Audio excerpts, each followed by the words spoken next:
Alright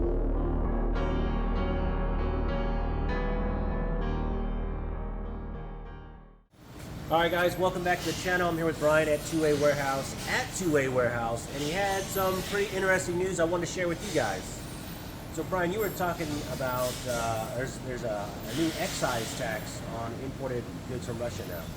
Yeah, so when we last talked 10 days ago or so, what we were looking at is anticipation that there would be some movement related to incoming Russian ammunition, which what we've been looking at is Russian ammunition has been flooding into the country. We were concerned that there would be some duties imposed or restrictions imposed. Well, essentially what's happened is in the last week we heard that there was that Russia has essentially lost its favorite nation status to put product into the United States duty-free. That was last week, and then this week what we had heard is that the U.S. is imposing a 30% tariff on all inbound Russian ammunition. So just so we can keep the math simple, so if a box of ammo costs $100, that's going to cost $130? Correct. That is, and then there's probably additional FET or federal excise tax. That's another chunk of change on top of that. So do you think that's going to stop importers from bringing ammo in? What it immediately does is it makes the cheapest ammunition available out there, which was the Steel 9, Russian Steel 9. It's probably a 5-6 cent increase on top of the product. Okay. Which is going to make it significantly more expensive than brass, which is going to make it unattractive, and it's going to put a lot of demand on the available brass, and prices may drop. Brass is going to go up too. Yeah. So right now, 9mm steel is going to be hit the hardest. Yeah, 9mm steel is going to hit immediately.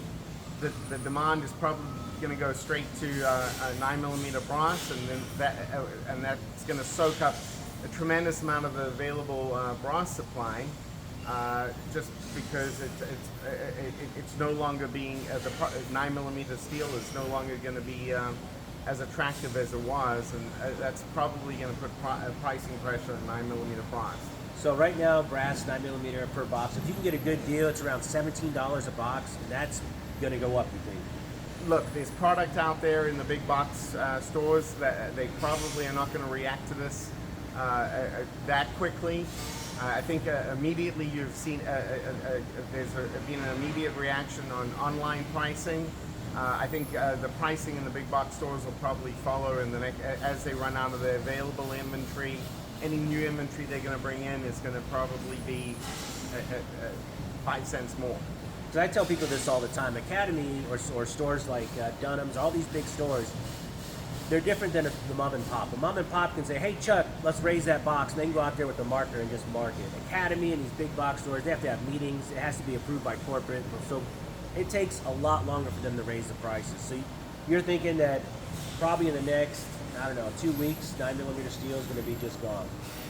I don't think it's going to be gone. I think it's going to be well, anything that's out there cheap in the stores is going to be gone, and then when the fresh batches come in, they're going to come in way more expensive than brass available, and it's going to push. It's just going to be unattractive to buy it. Again, pushing the demand on the 9mm brass, and in turn, it's going that's going to run out of inventory a lot faster.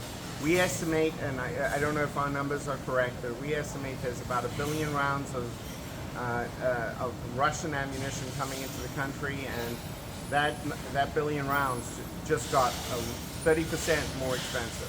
Okay. It's 1 billion rounds a year. Holy shit, that's a lot. That's a lot of ammo. We estimate that it's 1 billion rounds out of. We estimate, we don't know for sure, but we think the U.S. market is about 5 billion rounds. So it's, our guess is 20% of the overall market supply. Okay. And how is this going to affect Steel 223 and 7.62 by 39? Because that's also going to get to 30%. Everything, all Russian goods are going to go up 30%. What do you think the price on 7.60 by 39 is going to be over the next month? I don't have a sense of it. I do not have a sense of it. But again, look, it's not 30%. It's not a 30% increase on what it's selling for in the big box store, because there's obviously a margin out there. But it's probably going to see a 20% increase. So what I'm hearing is you should buy, if you can afford it, you should buy as much as you can now to save money later on. Because we don't want to be stuck in this like we were a couple years ago and just standing out at 6 a.m. looking for ammo. I don't want to go through that again. As fun as it was. As opposed to previous shortages, which were demand-based, this is going to be a supply-based shortage. As to whether or not to call it a shortage, I don't know if I would go that far, but it's a price adjustment. Right. And then how long do you see this happening for? Just till the end of the Russia deal? That I guess is almost a political question. It's certainly how long is going to be until the United States decides to give Russia back its favored nation status. It's a long time. That's going to be a long time. That's going to be a long time. And then, of course, you've got the Biden came out in September, where they are no longer issuing any new permits for Russian ammunition, which, as we previously discussed, that means with 2 years from September, there will be no more Russian ammunition coming into the country, based on the fact that there will be no more permits issued. Whatever permits that are out there will last up to 2 years. So since September of next year, there's no more Russian ammunition coming in. So let me ask you another question. Have any manufacturers kind of thought of workarounds to get around this permit thing, or is there just SOL? Not that I know of. I mean, it's if they're good on the permit thing. The bottom line is there are no longer any permits being issued for the import of Russian goods, Russian ammunition, effective September of next year. But in the meantime, as importers have their permits running out, those goods they are no longer able to import on those permits, and they can't get new ones.